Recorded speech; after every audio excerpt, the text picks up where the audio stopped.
Hi, welcome to next episode of Ultimate Interview Guide.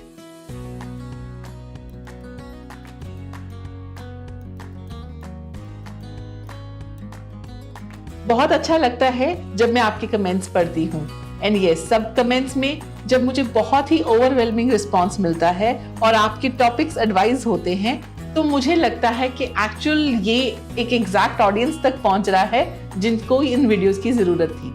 Thank you so much for being there, for sharing, saving our videos. आज हम बात करने वाले हैं सबसे इम्पोर्टेंट टॉपिक रिज्यूमे के बारे में.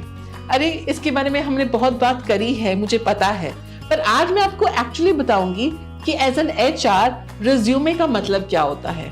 रिज्यूमे का मतलब होता है बात करने का तरीका, क्वेश्चन पूछने का तरीका. मैं क्या क्वेश्चन पूछना चाहती हूँ मैं आपके रिज्यूमे से ही तय करूंगी. आपकी एजुकेशन क्वालिफिकेशन बड़ी क्लियरली तो मेंशन होगी. सो बात करने का तरीका या शुरुआत एजुकेशन क्वालिफिकेशन से भी हो सकती है. आपने कौन से ईयर में की, कोई गैप ईयर तो नहीं दिख रहा एज एन एचआर मुझे, या फिर आपकी यूनिवर्सिटी मेरे को जानती है, आप जिस एरिया से हैं वो मेरे साथ कनेक्ट कर जाता है. तो ये वाली जो चीजें हैं इसके लिए एचआर आपसे क्वेश्चन पूछ सकता है. और नहीं तो और अगर आपने बीकॉम, बीबीए, बीसीए लिखा है, एमबीए लिखा है, एमकॉम लिखा है, एमटेक लिखा है, बीटेक लिखा है, जो भी क्वालिफिकेशन लिखी है, HR can easily start questioning कि बीकॉम में आपकी फेवरेट सब्जेक्ट कौन से थे. जैसे ही आपने बोला कि मेरा फेवरेट सब्जेक्ट अकाउंटिंग है, एचआर आपको अकाउंटिंग से क्वेश्चन पूछ लेगा. आपने बोला मेरा सब्जेक्ट पॉलिटिकल साइंस था फेवरेट, एचआर उससे क्वेश्चन पूछ लेगा. या फिर आपने बोला कि मैं बीटेक तो करी है बट मेरा इंटरेस्ट नहीं था, तो इस तरफ बातें चली जाएंगी. तो अभी आप समझ रहे हैं ना, कोई भी चीज जो आपने लिखी है वो बात ट्रिगर कर सकती है, वो बात बना सकती है.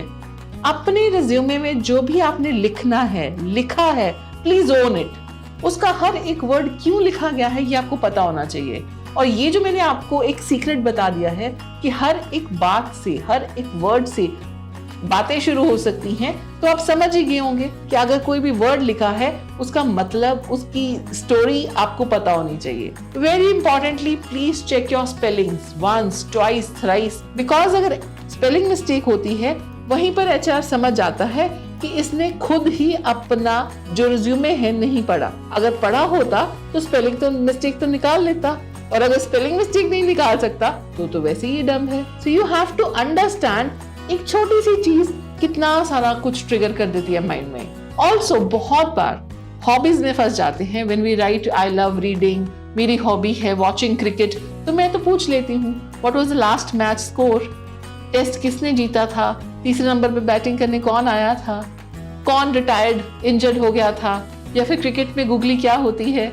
So I will ask if I understand. आपने हॉबी लिखी है तो मतलब आपको पता होगा. रीडिंग लिखी है, आपका फेवरेट जॉनर ऑफ बुक्स क्या है, आपका फेवरेट ऑथर कौन है, आपने लास्ट बुक कब पढ़ी थी, क्या आप बुक क्लब के मेंबर हैं.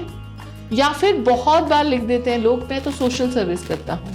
तो डेफिनेटली मैं पूछूंगी आप कौन से एनजीओ के साथ रिलेटेड हो, अभी तक कितनी सोशल सर्विस की है, कब करते हैं, कैसे टाइम मिल जाता है, आप करना क्या चाहते हैं लाइफ में. So a lot of things, lot of questions are given by you to the HR, right. आपने खुद ही उसको चाबियां देनी है ताले खोलने के लिए. अगर चाबियां दे रही हैं तो संभाल के दें. हर एक वर्ड, हर एक सेंटेंस, हर एक माइलस्टोन मैटर करता है. एक और चीज जो मुझे अजीब लगती है रिज्यूमेज में कि फॉर्मेट में लिखा होता है प्रोफिशिएंसी ऑफ लैंग्वेजेस. अगर स्ट्रेंथ लिखा है तो एचआर वीकनेस भी पूछेगा. एंड स्ट्रेंथ को अगर आपने मेयर मीटर पे लिखा है, ये 90%, ये 80%, I am punctual 93%, I am काम 80%, तो ये एक सब्जेक्टिव सी चीजों को आप कहीं रेशियोज में डाल के दे रहे हैं. ये सिर्फ एचआर को ये देगा कि अरे इसको कुछ और नहीं लिखना आ रहा था, इसने कुछ ड्राइंग बना दी है. या फिर उस पे अगर क्वेश्चन हो गए तो एक सब्जेक्टिविटी की लाइन शुरू हो जाएगी. क्यों करने हैं ऐसे काम. तो आपका रिज्यूमे आपका है, वो आपका ही होना चाहिए, कॉपी पेस्टेड नहीं होना चाहिए. बहुत सारे सॉफ्टवेयर्स एचआर्स को पहले ही बता देते हैं ये कॉपी पेस्टेड है, ये गूगल्ड है, ये अपडेटेड नहीं है, तो वहां पर भी आपका इंप्रेशन तो लूज हो गया. आजकल किसी के पास टाइम नहीं है कि खुद स्क्रूटनी करे. एआई टूल्स हैं जिससे सारे रिज्यूमे स्क्रूटनाइज हो जाते हैं. तो कहाँ बचेंगे आप जब तक आप ओन नहीं करेंगे, ऑनेस्ट नहीं रहेंगे, आपकी इंटीग्रिटी वहां शो नहीं होगी, तो आप इंटरव्यू में अच्छा नहीं कर पाएंगे। आई होप ये सारी चीजें आपको और माइंडफुली अपना रिज्यूमे बनाने में हेल्प करेंगी। एंड नेक्स्ट टाइम आप अपने बारे में एक डॉक्यूमेंट से योर रिज्यूमे किसी को हैंड ओवर करेंगे तो समझ जाएंगे मैंने उसको क्या क्या हैंड ओवर कर दिया है, कितनी चाबियां दे दी है, अब ये मुझसे क्या क्या पूछ सकता है। अगर ये वीडियो आपको पसंद आई है प्लीज शेयर कीजिए अपने दोस्तों के साथ, सेव कीजिए एंड यस सब्सक्राइब बटन दबाना मत भूलिए। हम अगली वीडियो लेकर जल्द ही आएंगे।